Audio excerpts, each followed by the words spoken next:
Live from the Washington, D.C. area, it's the Inside Scoop. All the news that our viewers want to know. Now, here's the host.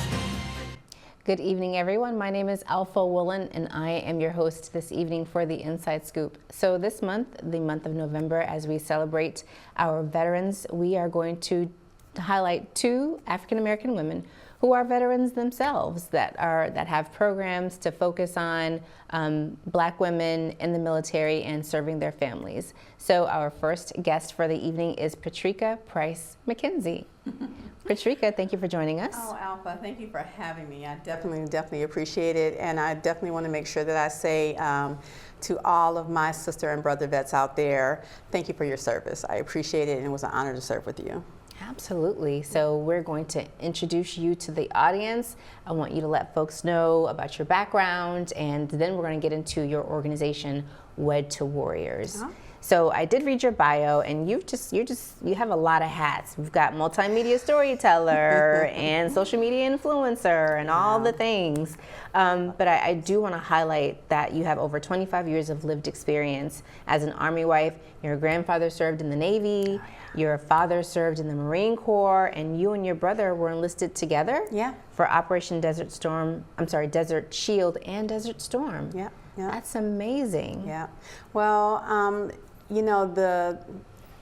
first off, it really is an honor to have served. I mean, we're part of the 1% that said yes, and there's such, it's foundational, the background that service that comes with service, and a lot of times we have the option, right? You have a forecast when you're in school, whether you're going to go to college or whether you're going to start working or whether, for our family, you're going to go to the military. And it served as a vehicle to help get us from, one economic status to another, as well as education. A lot of us join the military for education, stability, for work. And, there might be some altruistic type things going on in there too, but for the most part, you wanted to be all you could be or travel. And for me, the Navy was that vehicle. And my grandfather was a sailor,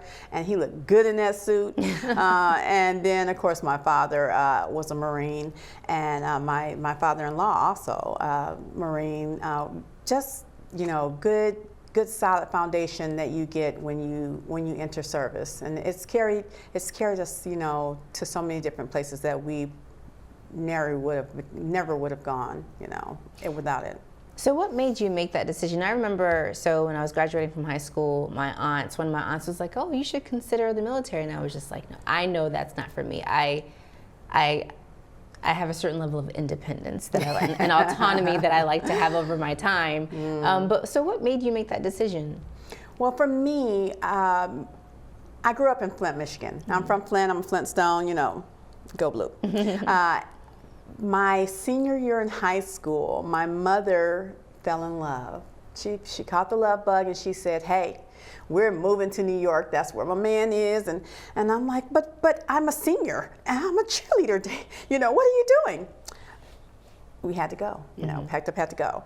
When I got to New York, it was a culture shock. Far Rockaway, Queens. I graduated from Far Rockaway High School. Last stop on the A train, and my experience changed, where I was embraced and supported because I grew up in a community that knew me. When I got to New York, they didn't, and so there was identity shift. There was no supports, and I knew that I had to do something. I initially started working.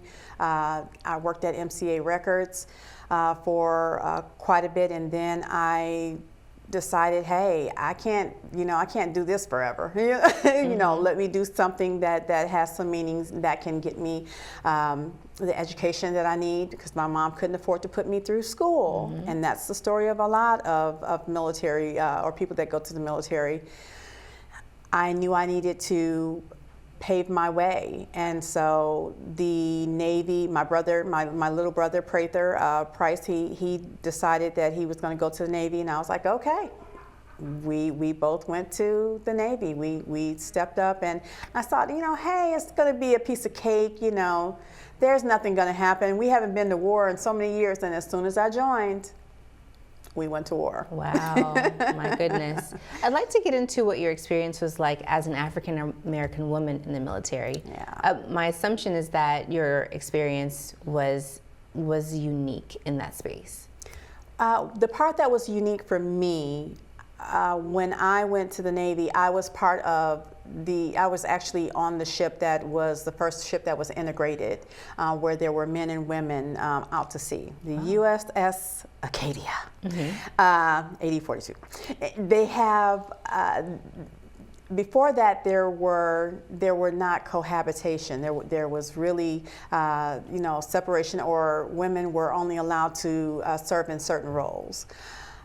Operation Desert Shield, Desert Storm ushered in a whole different thing, and we went to sea with, a handful of, I want to say, if you consider that on the ship was probably about, a couple thousand people, and, you sprinkle in, maybe 200-300 women, it could be fun, or it could be not. Okay. And so, as a black woman in the military, and especially, if you had any bit of attractivity, was attractive, it could be difficult. It could tangle you up a little. Wow. And unfortunately, that was part of my story. But fortunately, good mental health care and the grace of God, wow, has me sitting here today. Mm-hmm. Did you find community? Absolutely. I think that's one of the things that people really gravitate towards. For me, I was a person who liked and gravitated towards team and leadership. I was a cheerleader. I was in choir. I was, just different team mentality growing up. The military is like that too. I mean, you learn to do the same thing the same way, even though there are little, idiosyncrasies that exist, we all learn to be a team. And so for that, on that perspective, absolutely, brothers and sisters, people who probably never would have spoken to each other, ended up becoming fast friends, or finding that they could actually trust each other, and there was more that unites us than separates us. And the military, offered that opportunity, because when you're in the, boots on the ground, you're not caring about what color someone is. You're not caring about the gender. You're caring if they got your back, if they got your six. That's amazing. So before we get into, because in your bio it says that you traded boots for babies, so presumably you found your partner in the military. But can you share just one experience while you were enlisted that will not leave you, like one memory that you're just like, that really defined my experience as a member of our U.S. military? Wow, she's trying to get me, y'all. There are so many, there's so many things, but I think what I would pinpoint, I gained a sister, right? When I went to the military, like I said, we went to war. My brother was in my battle group, which just meant that there were clusters of ships that stayed together. We were out of San Diego, 32nd Street, San Diego, and my brother's was from South Carolina. He was on the Richmond K. Turner. But my sister, who became my sister, and a funny story about that, when I first got to the ship, the women were not nice. It was like, oh, this is, she thinks she cute. This. No, I'm trying to live here. I don't know what this is. And I was hounded. I was set upon by the mean girls of it all. But my sister, and I call her my sister because she became my sister. We married brothers. Oh, wow. She stood up for me, and one day she said, y'all gonna leave her alone. And because she was firmly planted in Ruby Jean Grant, McKenzie, we actually became fast friends. And we stuck through the thick and thins, and we ended up marrying brothers. We have a long history together, and that's something that, you know, I wouldn't trade for, you know, for the world, that connectivity. And we saw each other through some difficult times, but that sisterhood, that birth out of that struggle was something that I'll never forget. Wow. Okay, so I know that we're going to end up segueing into our next segment, but let's start a little bit. So you met your partner in the military? I did. Wow, okay. Well, no. No? Okay. I met him because of the military. My sister, we were on the ship together, and when that campaign ended, we just stayed close friends. She started dating who would become my brother-in-law, and introduced me at her wedding, introduced me to her husband's brother, who became my husband. Wow. 25 years later. Okay. Here we go. Okay. So like your bio says, you traded your boots for babies. Yeah. So after your service, how long did you serve before you retire, or what's the process? No, so for me, I did 4 years, 4 and done. And when I say I traded boots for babies, literally, you know, I ended up with my eldest daughter. You know, she's my favorite oldest daughter, and I had her when I was on active duty before I got married. Ain't no shame in it, y'all. But there was a time when I had to make a choice. Sure. They said, hey, you're in this military, you can either, you know, put this, you know, child with some family or friends, or you know, find a babysitter, but we need you to go on mission. We need you to start deploying. Wow. And deployments were 6 months to a year. My baby was new, and I thought, you know, I can't leave her, you know, out here. So the other option was to get out of the military. And for me, that was the better choice, because I wanted to make sure that my child, even though I joined the military to build a better life, I needed to be there for my baby. And so after that, I got married and I switched sides, and you know, the rest is history, y'all. So do you feel like that was that the military had, don't answer that question, we'll start off with the next segment, but did you feel like the military they supported you in that decision? But don't answer it yet. So please make sure you don't go anywhere as I continue our conversation with Patrica Price McKenzie, celebrating Black women who are U.S. veterans. We'll see you in about 2 minutes. So I just moved in with this family, and it's embarrassing. The little one, he likes to go outside and crawl around in the giant litter box. I don't know what he's doing. I mean, I was born and I knew how to use the litter box. Look at that. That's disgusting. Oh, poop already. You're making me nervous. Oh, okay, I can't look at this anymore. I really hope he grows out of this, for his sake. So how was work? It was 1,300 hours. My math class from 302 was in the trenches. Davy Roth had it the worst. Fractions were coming at him left and right. He just didn't get the damn things. 2 days ago, I tried to teach him what 1/4 of 1/2 was using different sizes of blocks. Yesterday, I tried again by dividing up pizza. Both missions failed. Oh, no. But today, I was ready. I created a combat math game where the only way to beat the enemy is to out-fraction them. Davy conquered every last denominator. My game was so successful, the principal is deploying it to math squadrons all over the school. Anywho, how was your day? Oh, today my boss treated the office to salad wraps. Salad wraps. I know.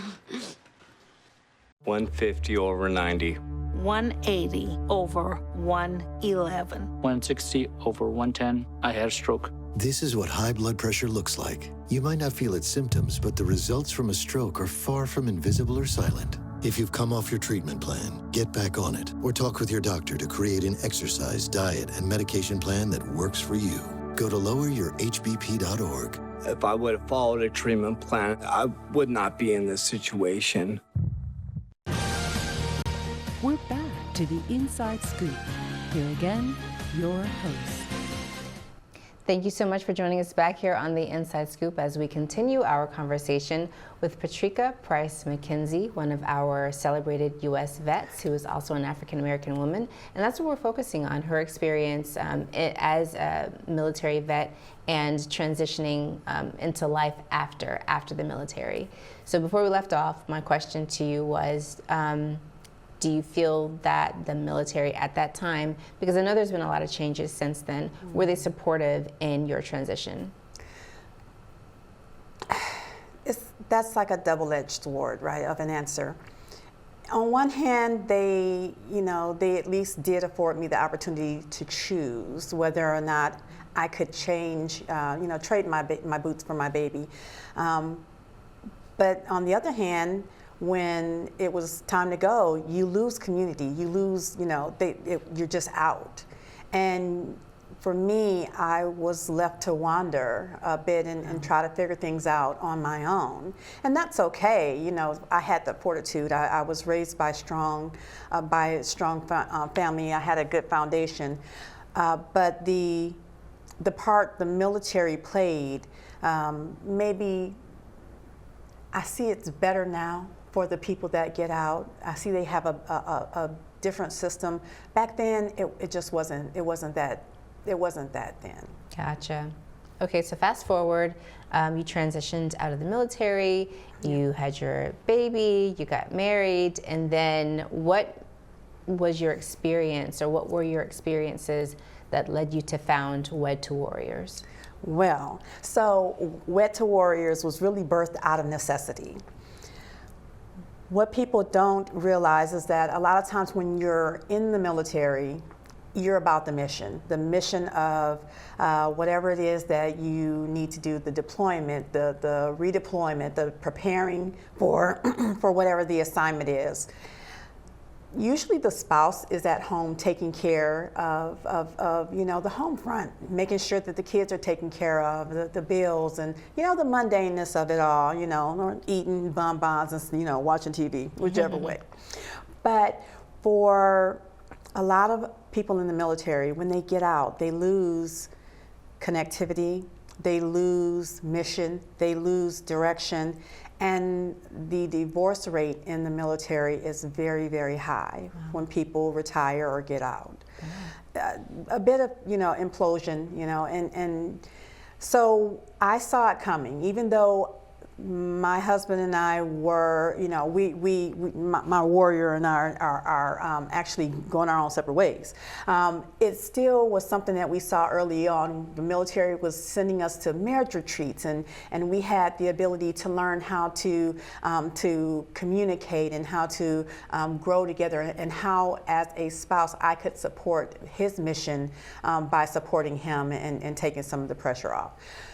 But that didn't really stop the dynamic of not being able to change the fact that you lose the mission when you get out. And so many people, it's over 70% of families are getting divorced or were getting divorced when they got out the military. And there's not a support to this day that helps people by providing care for the couples after service. You're just on your own, and you're no longer the military spouse. You're no longer the military wife. You no longer can go to the wives' club or the husbands' clubs. You're just kind of out here on your own. So I saw that there was a hole, and I didn't want to end up a statistic. So about 4 years ago, before my husband retired, I founded Wed to Warriors as a 501c3 because I wanted to make sure that in providing that space for couples, for warrior couples, to have connectivity after service, to have people who understand not only what it was like when you were in, what it's like now that you're out, and how to talk about it, and how to navigate within it, but also how to change the dynamic so that you make the marriage the mission instead of the battlefield. I think that's a really interesting point that you just made, making the marriage the mission. And then also going back to something that you mentioned a couple of minutes ago, you said when people, what is it? It's not retire when you, what is it called? Oh, when you just get out? Yes. Yeah. Okay, when people get out of the military. Exit service, yeah. Exit service, there's no mission. I think that's really interesting. So essentially, are you saying that couples have to find their North Star again? Oh, you know, Aurora Borealis, anything, you know. You have to find your direction. If the spouse was the person who was paying the bills, who had a system, was running the household, or, you know, had a certain way of doing things, and the service member or your warrior usually have the ability to stay focused on mission because they know that the spouse had, you know, had command of the household, right? When that changes and you no longer have soldiers or sailors beneath you that you are, you know, you're guiding, or you're prepping for a mission, you'll come home and tear stuff up. and that can trample all over the person who has been holding it together. And that also includes the kids. You know, we had 3 children, and my daughter, we had a segment, we were on Nickelodeon's, a Nickelodeon program, a while back, where we talked about deployments, and my daughter shared that, you know, hey, when dad's gone, you know, I'm your buddy, I'm helping with the kids, and I'm helping do this, and then he comes back, and then I have nothing to do. Oh, wow. And you know, and it broke, you know, it broke a little something in me, and I was like, oh wow, you know, this is a thing, and it really is.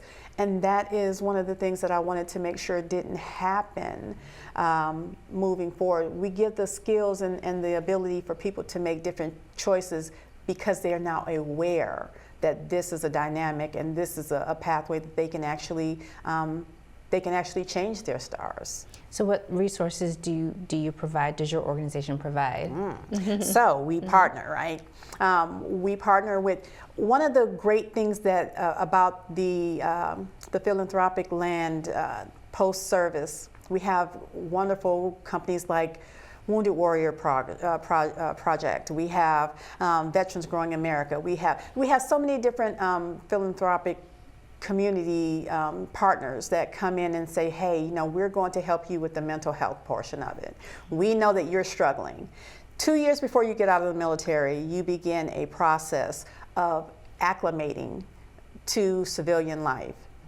The hope is that you will be able to carry what you learned in the military and transition that in a way that works, so you're not in such a culture shock when you get out. What we see is that a lot of people, the connectivity, you know, it goes out the window, or they're dealing with PTSD, or they're dealing with different traumas that weren't healed. And so we have to tap into the mental health side. So we have partners with mental health that can come in and help us not only talk about those triggers or the things that might be barriers to your communication or your barriers to your relationships that can help you to not implode your marriage or blow up your whole spot. We have partners that do events. So different veterans at like Veterans Growing America that are starting their own business. Donnell Johns Sr. is one. He's the founder. His wife, his beautiful wife, Tanda Johns, is also his partner, but also runs her business out of there, as does their son. They have placement, and we have partnership with other veterans who are starting their own businesses, not waiting for, you know, handouts or not waiting for red tape. They're starting things like, you know, we had line dancing every other Friday. Y'all come on out here to Stonebridge. But we have line dancing that we can get together and come out and just have a good time, you know, regardless of what the mobility, and you forget about things for a while. We had comedy night was last Friday, where we have a lot of veterans that that have talent and that are able to put forth those talents, and we with Wed to Warriors connected. Okay, hey, y'all, we are going out here. We're going to Veterans Growing America. They're doing, you know, a sneaker workshop where we're going to decorate sneakers, or we're going to do axe throwing, whatever it is. We make sure those partnerships make sense for our warrior couples and help them to connect to the mission. Wow. So I have with our 2 minutes left, I have a two-parter question for you. Certainly. What can houses of worship, actually no, what can elected officials do to better support military families that are exiting the military from a policy perspective? What can they do, and what can people do to get in contact with you to learn more about Wed to Warriors? Thank you. That was a good question. One of the things as a military spouse that I struggled with, I wasn't a resident of any place in particular. The home of record of my spouse could be considered our home of record. I couldn't vote if we were stationed somewhere other than where our home of record was. That takes away our ability to vote in that area. You're kind of here but not. So you could, you know, absentee vote or something like that, but you don't have any substance. There's things that you couldn't do. You couldn't run for office. You couldn't, you know, you couldn't partake in certain things, even though this is your neighborhood, this is your area, your kids go to these schools. I think politicians should look into to ways to make that make sense, so that while we are supporting our warriors in service, we aren't disenfranchised and lose our voices, you know, in that way. So the second part? Yes. I'm real easy to find, y'all. So Wed to Warriors, if you Google it, I'm the only Wed to Warriors that come up. But if you go to www.warriors.org, you'll find me. Wed2warriors.org. Wed2warriors.org. Also, on the side note, y'all can go to Auntie Patty on TikTok, and you'll see me there too. Auntie Patty. Auntie Patty. Pattie. Okay. Yeah. Auntie AUNTIE. Pattie. And that's on TikTok. That's on TikTok. Okay, and what are you talking about on TikTok? So, solo traveling. Okay. I am now entering into that soft life of a single person, and I am on the go. So I travel, I share life hacks and tips for alignment and growth, and help people that are over, I'm 55, help people grow. Awesome. Embrace. Patrica Price McKenzie, I really appreciate your time here. Please make sure you don't go anywhere as we continue our conversation talking about Black women serving in the military. We will be back with Dr. Jacqulin Watkin. We'll be back in about 2 minutes, 120 seconds. So stay right there. We'll see you soon.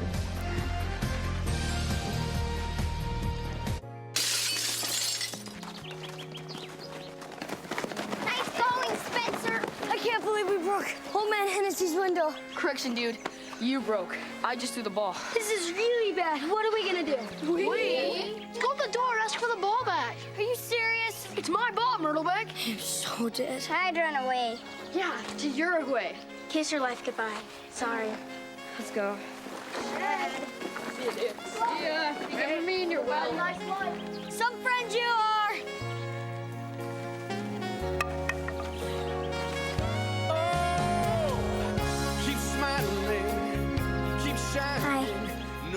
Hi. Tell him it was an accident. And we can fix the window. Come on. I'll come with you. Loyalty. Pass it on. You go first. A message from the Foundation for a Better Life. One day these rats were playing in the woods. Wanted some matches and that's no good. Listen to smoke before you give it a try. Only you. Don't play with matches. Don't play with fire. Cause there's nothing very funny about ripped off life. Nothing very nice on a homeless mind. So if A gorgeous force is what you desire. Don't play with matches. Don't play with fire. Yeah. Only you can prevent wildfires. Fire.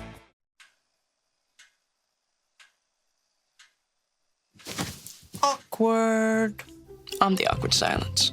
You try to avoid me, then there I am again. But an awkward silence can be a great thing. Like Kelly here is about to demonstrate. You haven't really been yourself lately. Are you okay?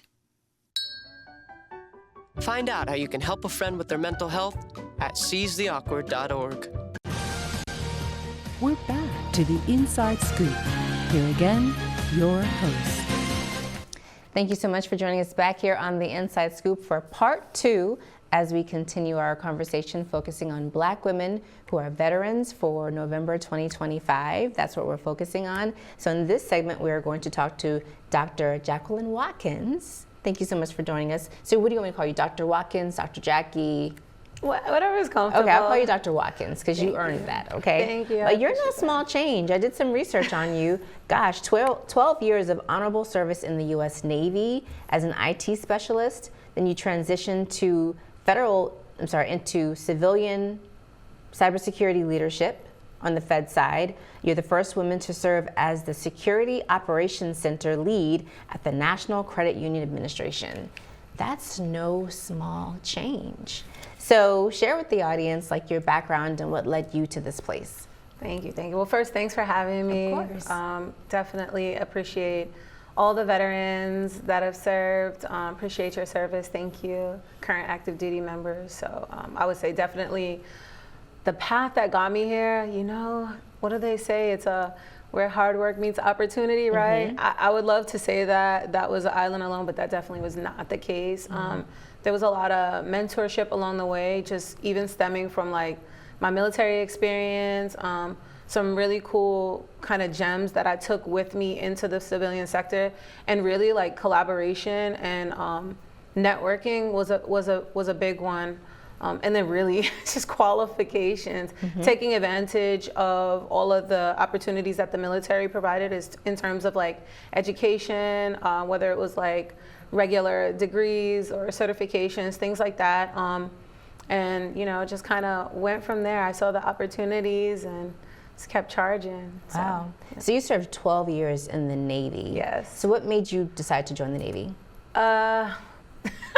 This is a funny story. Okay, we love funny stories. I don't have a cool story. You want to hear the story? All right. So I'm from New York, and you know, single mom. When we had phones with cords, right? I'm a millennial, so cords with phones, y'all, or phones with cords. Anyway, got a calling card. Like the phone was turned off. We were trying to make ends meet, right? My mom was doing the best she could, and like a calling card came in the mail from the military, and it was like, you can use the calling card to dial out if you didn't have phone service. I didn't have phone service, use the calling card. But of course, when you use the calling card, they're gonna call. So the recruiter called and they were like, hey, would you be interested? And I was like, yeah, maybe. So I got off the phone, I told my friends, we were all sitting in the kitchen. I said, wouldn't it be funny if I joined the military? And my friends said, Jackie, you taking orders from someone? And they laughed too hard, Alpha. They laugh way too hard. I chuckle laugh, they continue to laugh. So I was initially it was more like, wait a second, I could if I wanted to. I didn't have like any family that was in the military prior to, so I was the first to do that as well. And it was after 9/11. So my family was like, why are you going? And being in New York as well, they were like, why are you going now? And I was like, why not serve the country? As I learned more about it and talking with the recruiters, I was just like, this is a great opportunity. Get out of the neighborhood I was in. You know, I had a daughter really, really young, so get her out and, you know, just learn. And I had no idea all of the experiences that I would have and the things that I would learn that I would be able to take with me outside of the military. Wow. So from your background, like you said, your friends kind of chuckled. Do you think there's a disconnect between the opportunities that the military can afford one person, but specifically as it relates to the African American community as far as that apprehension to serving your country and patriotism? Do you think there's a gap there? I do. because I would love to say I had this lineage of veterans and it was super supportive. That was not it. And a lot of it, and I don't think it stemmed from a bad place, but my family, a lot of it stemmed from fear.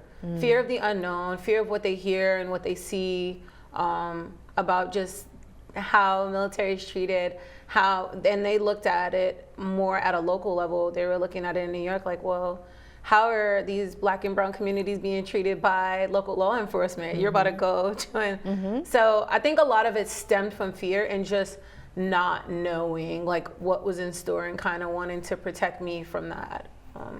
So it wasn't fully, it was more a lack of knowledge. But once I joined, they were at every ceremony, every award ceremony, every promotion ceremony, and they got to see how, and I didn't even know, but they got to really see how the military is so unique because it's not like colleagues, like a regular 9 to 5. It really does become more like family. Wow. So that's amazing. So before we get into your transition and how what you have your doctorate in, what's one experience, I know you probably have several after 12 years, a defining moment in your military service? A defining moment, I would say one that stuck with me was, I told you I was young from New York. We're loud in New York. They say rough around the edges, I think is the term. And so I think I got in trouble because I was talking back. And so they have this thing called a disciplinary review board, right? And the DRB is basically where they're trying to get like the truth about a certain situation, but they go in and it's a heavy line of questioning. And through the questioning, it's not always the calmest conversation, but what was unique for me was someone that was supposed to be yelling and asking all these questions, and he stopped mid-DRB and he was like, wait, what's really going on? He stopped and asked, and I think everyone else that was on the panel with him was shocked. His peers were like, what? And he was like, no, don't suffer in silence. He said, you were going through all of these things and you didn't communicate it. So when they see, okay, you're not as focused or you're late and you're never late, what's going on? Nobody asked that question. And that tough culture of, it was like, don't suffer in silence. And I would say that has stuck with me to this day. I'm like, I get emotional. Aww, that's amazing. And you don't hear about that. You don't, unless you have that military connection. And maybe there are other people that have that experience. But you're right, as I was sharing with Patrica in the first segments, like when I graduated from high school and looking at all of my options, one of my aunts was just like, hey, would you ever consider the military? And I'm just like, no, I like autonomy over my space, because you don't think there's gonna be that, I'm not gonna say gentleness, but that consideration of your identity. Specifically for me, my concern was being able to maintain my identity as a Black woman, and I just did not make that connection with the military. So that's really awesome that you had that experience. Yep. So after 12 years, then you, so how did you get from there to becoming a doctor? Oh man, so I would love, again, I'm telling you, I think my story, my husband, we always say, it's always an adventure, right? It's never just this linear straight line. This is the path. No, I would say, I started school like a lot of military folks do. As soon as they get in, they get assigned to their first command. I was on a ship, but they were like, oh, the ship's not going anywhere. Go ahead and enroll in school. We're gonna be dry docked. So I enrolled, and then 12 years later, I picked it back up. Wow, okay. Yeah, but no, it was cool. When I transitioned out, I took advantage of the GI Bill. They have a lot of really good support for school after. I mean, even they have tuition assistance programs and things. So I was like, okay, I had a bunch of cyber certs that equipped me to have a marketable resume. But as a Black woman, I was like, that's not enough. So let's go ahead. And so I got my bachelor's in network security, which kind of aligns with what I was doing in the military as an IT. Where did you go? I went to UMG, I think it's called UMGC. Now I went when it was UMUC. Yes. Yep. Yeah. Awesome. So, and then after that, I was like, well, it's only right that And honestly, undergrad was so challenging for me. I was like, I'm not going back. I was really struggling, but I got through eventually. But then I was like, you know what, let me go. And so I felt like if my bachelor's was hard, the master's would be hard.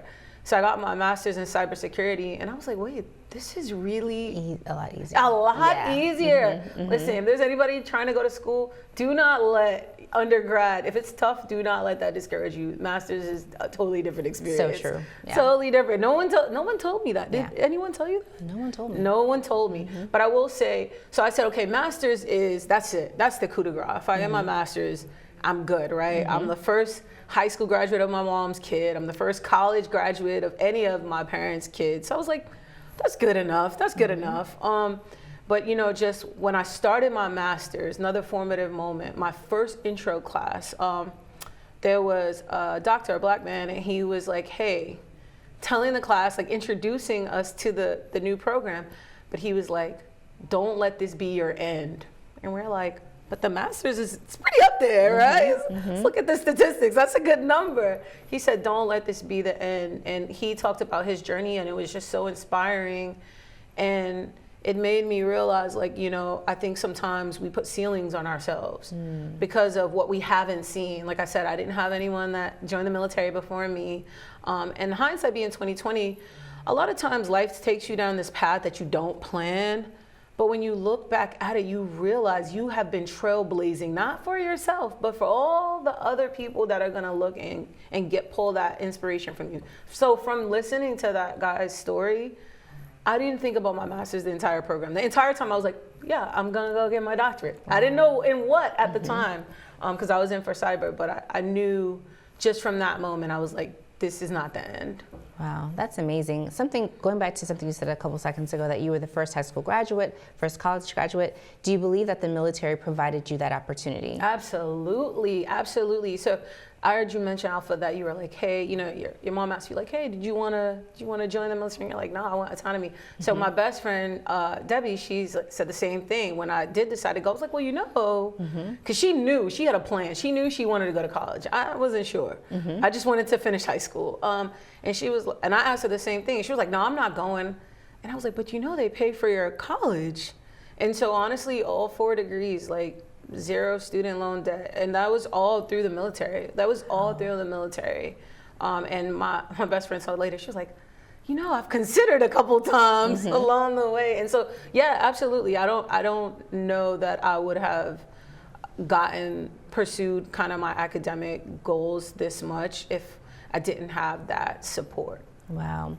What are your thoughts on, and you can tread lightly on the answer to this question if you'd like, what are your thoughts on the current Secretary of War's take on the military and kind of making things equal when it comes to what women have to do for PT, and saying that, you know, certain soldiers can't have a stomach? Like, what do you think of his take on that? But don't answer that question yet.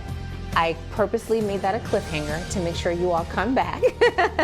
So when you get back, we're going to have Dr. Watkins answer that question and share more of her background. Again, this is November, so we're celebrating our veterans. So don't go anywhere. I'll see you in 2 minutes back here on The Inside Scoop.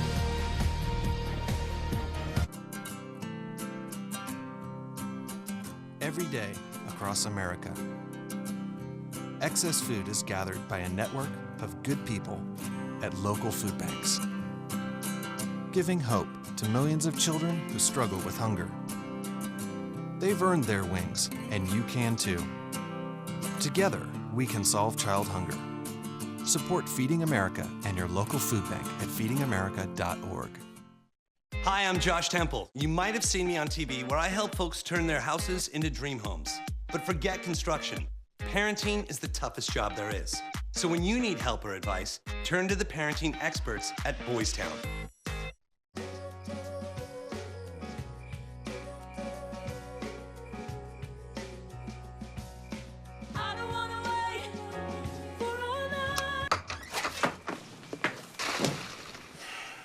I was afraid of that.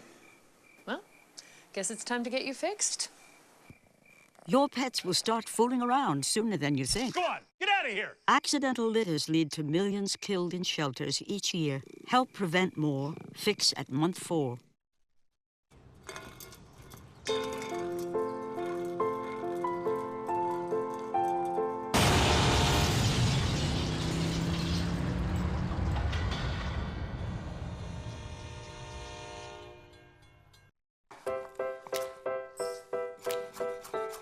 Food. It nourishes, brings us together, and adds flavor to life. That's why it's important to wash hands, surfaces, and fresh produce. Keep raw meat, poultry, and seafood separate from ready-to-eat foods like fruits and vegetables. And cook to proper temperatures using a food thermometer. Enjoy! And refrigerate leftovers within 2 hours. For more tips on safely preparing foods, visit homefoodsafety.org. We're back to the Inside Scoop. Here again, your host. Thank you so much for joining us back here on the Inside Scoop as we continue our conversation with Dr. Jacqulin Watkin. So before we left off, like I said, I purposely left a cliffhanger and I asked what you thought about Pete Hegseth's recent comments on the military, especially someone who has actually served unlike him. So it's a lot to dissect, right? I would say in terms, just starting with like, and I'll address maybe 2 or 3 aspects of it because it's just it's a lot to process. When I heard it, initially I was like, this is not real. And they were like, no, it's real. Mm-hmm. And my oldest daughter is in the Navy now. So I was like, okay. I would say like from the PT standards, like the height and weight standards, so anyone that served, black, brown, they already know. The height and weight standards has kind of always been a challenge because it does not account for things like, for a while it did not account for things like muscle mass, proportions, things like that. And so, there's always been kind of a gap. I would say over the years, I think they've gotten better because they started just doing like, if you don't make height and weight, then it would be like your waist size and things. So they have tried to kind of mature in that sense. So, I think they're making some strides in terms of like standardizations on physical readiness. I don't know. I mean, perfectly transparent. I don't know that we're comparing apples to apples here, right? We're not asking men to carry children, right? And be pregnant and then bounce back, right? And then also, I think we need to consider like, what is the position in the military, right? Is it a physical position? I was in IT. I was in IT. There are people that work in intel, there are administration, there are folks that are yeomen. Like, in what reality do is it the same as, say, a Navy SEAL or someone? Are you required to have a similar set of readiness to someone that's going to maybe be boots on ground and maybe has a more physically labor intensive job? So I've never thought a cookie cutter approach to organizational readiness, military or civilian, is the answer. I've never thought that, and that kind of led into my interest in my PhD. I was like, all things are never created equal. I don't think we account for the variables and the nuances of individuals. Okay. Yeah. I appreciate that answer. So before we get into your degrees, I'll say, like, again, I've never served in the military, but I just think that his comments about, like you said, standardization, and I think you said sergeants or, majors shouldn't have these, beer bellies or whatever he said. When I saw a video of him, he could barely do a pull-up, and then he hasn't served. I think like the people who make the ultimate sacrifice, thank God that you're here, but there are people who have made the ultimate sacrifice. So I think it's incredibly arrogant for someone to have these comments about our U.S. military and you've never served. Anyway, I'm off my soapbox, that particular soapbox. I have several. But anyway, so getting into, you said you have 4 degrees. I do. So you said you have an associate's in? Arts, and then your bachelor's? Network security. Okay, and then then you went on to your master's. Okay. In cybersecurity, policy and management. cybersecurity policy and management, that's no small change.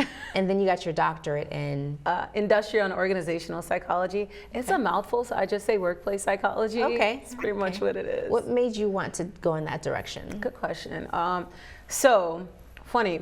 After I finished my master's, like I said, I already knew, I'm thinking about this guy's speech. I'm like, this isn't the end, you're right. Because I think in all of these little, I say little, right? And maybe I say it lightly, looking back at it and looking at statistics in the amount of people that accomplish these things. But in the moment, you're just like, oh, I'm just doing what's in front of me, right? But those things, I think if people really focused on their accomplishments, no matter how small people think they are, those things are, look at it like inertia, like it's putting you in motion for more, and you're realizing that I'm putting limits on myself. You can go as far as you want to go. You can go as far as you want to go. The only people that are stopping us are those that are either afraid or don't know your capabilities. Because sometimes you don't know your capabilities until you try it. So when I knew I was going to go for my doctorate, I didn't know what. At the time, I had a really, really great mentor. I was working in the federal government at the time. I had a great mentor, Mr. Tillman, David Tillman, and he, we used to do professional mentorship every week. And I'm telling him, so he's tracking, like, oh, how are you doing with your degree? I'm like, oh, I'm done. He was like, but you said you're doing your doctorate. And I'm like, yeah, I should probably do cyber. I can name your price. Cyber's a hot market. You can get what you want. And he was like, but you're not smiling when you said that. And I was like, yeah, but okay, right? I know it, it's easy. And so he said, do you want to do what's easy or do you want to do what's fulfilling? And so, he really challenged me, kind of pursuit of happiness, like do what you feel called to do. And for someone that's a data person like me, it was frustrating because I didn't have the ChatGPT answer readily available to that question. And so it did take some soul searching. I said, you know what, he's right. If I'm gonna go as high as you can go, I don't wanna do it for a check in the box. I wanna do it in something that I feel called to do, something that is gonna equip me to better fulfill my calling and my purpose. And I'd always done mentorship in some capacity or the other. And so I said, wow, we spend more awake time with our colleagues at work than we do with our families. Monday through Friday, think about it. You're at work, you come home, how many hours of awake time do you have before you reset, prep all your stuff for the next day of work and go to sleep to do it all over again? Right.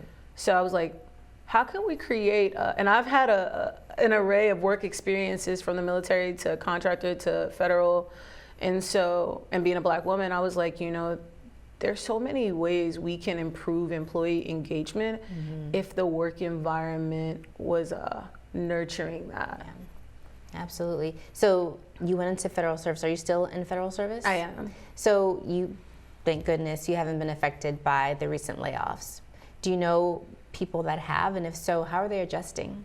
Yeah, so this year has been an eventful one for federal employees, for sure, for a variety of reasons. You saw they just came out of the furlough temporarily to the end of January. And so I had a lot of friends that were affected just by that. But I mean, even earlier this year, my husband was affected. He was one of the folks that was kind of picked, actually his whole department was riffed early, I want to say about April this year. And I mean, it had nothing to do with performance, nothing to do with needs, right? Like his whole department. And so just kind of seeing. And he was a vet.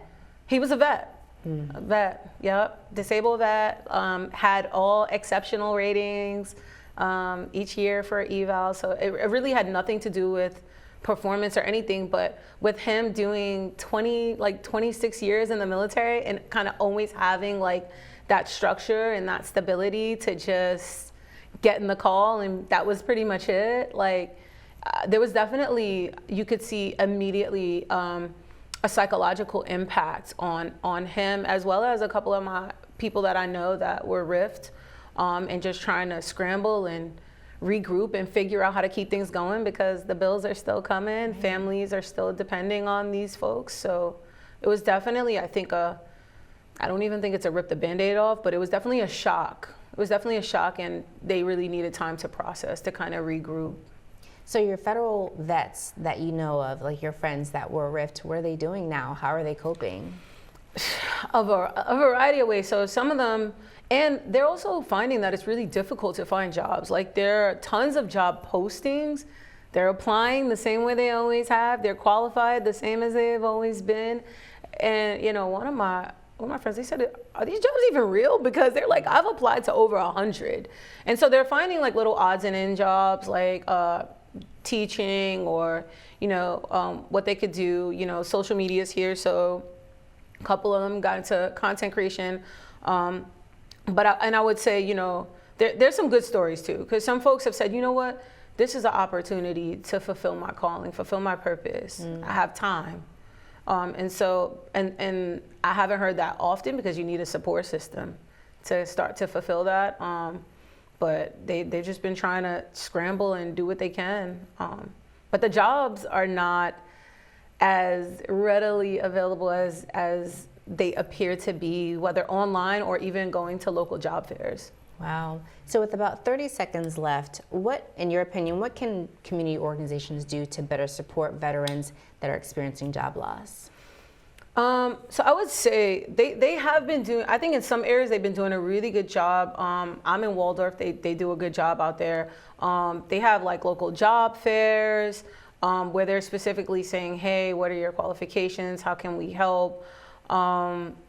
Churches help. A lot of people are supplementing with like, they have days where they provide meals, things like that to kind of help offset some of the expenses that these families are still dealing with. Wow. Dr. Watkins, thank you so much for your time and sharing your experience. I thank you for your service. I appreciate your work, and I don't take for granted the experience that you bring, especially as a Black woman, to the military. So thank you so much. Thank you. Thank you for having me. Absolutely. So Kimberly Crenshaw gave us the term intersectionality to explain the way overlapping identities create unique forms of discrimination and pressure that are often invisible when we only look at one identity at a time. Specifically, racism, sexism, and colorism are daily forces that shape how Black women are seen and valued. These aren't abstract concepts. These are lived experiences that create a constant expectation that Black women will be strong enough to endure anything and make it look effortless. Recent mass layoffs within the federal government have made that weight even heavier. For generations, federal employment and the military have been a pathway to stability. These jobs were access to health care, retirement security, and the chance to build generational wealth. So when Black women were disproportionately affected by federal layoffs, the impact wasn't just financial, it was personal. Many Black women already operate in workspaces where we must be twice as competent, twice as prepared, and twice as composed simply to be seen as equal. Experiencing job loss, even within those circumstances, adds another layer of anxiety, which can lead to depression, strained relationships, and even suicide. And yet, despite all of this, Black women continue to stand. We lead families, support communities, and push institutions to do better. But that should not be taken as invincibility. Being compared to Atlas may sound powerful, but the truth is that no one should carry the weight of the world alone. If we truly value Black women, then we must address the systems that create these pressures in the first place, including discriminatory layoffs, inequitable hiring practices, and workplace cultures that depend on our labor yet ignore our well-being. Because when Black women are supported, protected, and uplifted, the entire world rises with us. Thank you so much for joining us here on The Inside Scoop, and we will see you next week.